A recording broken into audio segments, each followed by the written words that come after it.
Pacific ocean हमारी सोच से भी ज्यादा बड़ा है, जो चिली के साहल के साथ फैला हुआ है। अगर हम उसमें खोदें भी तो दूसरी तरफ भी पेसिफिक ही निकलेगा। हमारी दुनिया में 5 बड़े समंदर हैं, में से सबसे बड़ा पेसिफिक ओशन है, जो 165 मिलियन मुरबा किलोमीटर के रकबे पर फैला हुआ है।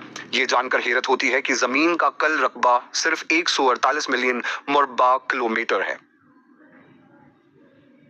इसका मतलब यह है कि अगर हम बाकी 4 समंदरों को नजरअंदाज करें तो पेसिफिक ओशन अकेला ही जमीन के तमाम पहाड़ों, रेगिस्तानों, जंगलात और जजायर से ज्यादा बड़ा है। इस समंदर में मौजूद जजायर इतने छोटे हैं कि वह सिर्फ एक नुक्ते की तरह दिखाई देते हैं और उसके बेशतर हिस्से पर आज तक किसी इंसान का कदम नहीं रखा गया। यह हमें एक शानदार कहानी की तरफ ले जाता है, जिसमें एक आदमी इस समंदर में गम हो गया।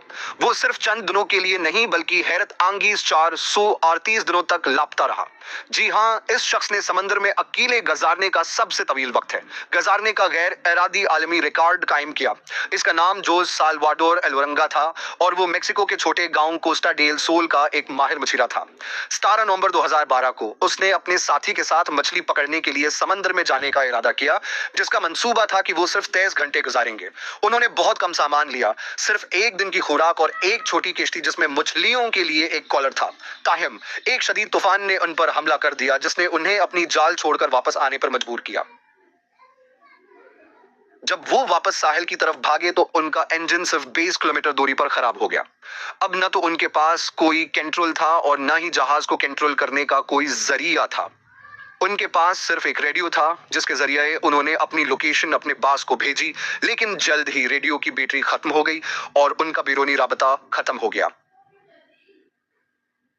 दिन गुजरते गए और उनकी कश्ती साहिल से 450 किलोमीटर दूर जा पहुंची। उनके पास कोई मदद का इम्कान नहीं रहा। उन्होंने अपनी बका के लिए परिंदों और मछलियों को पकड़ना शुरू कर दिया, बारिश के पानी को जमा करके पीना शुरू किया। उनकी बका की उम्मीदें कम हो रही थीं, मगर जोज ने हिम्मत नहीं हारी। इसकी हैरत अंगेज कहानी हमें समंदर की वसीयत और इंसान की रूह की लचक की याद दिलाती है, जब वो नाकाबिल तसव्वुर चैलेंज का सामना करता है।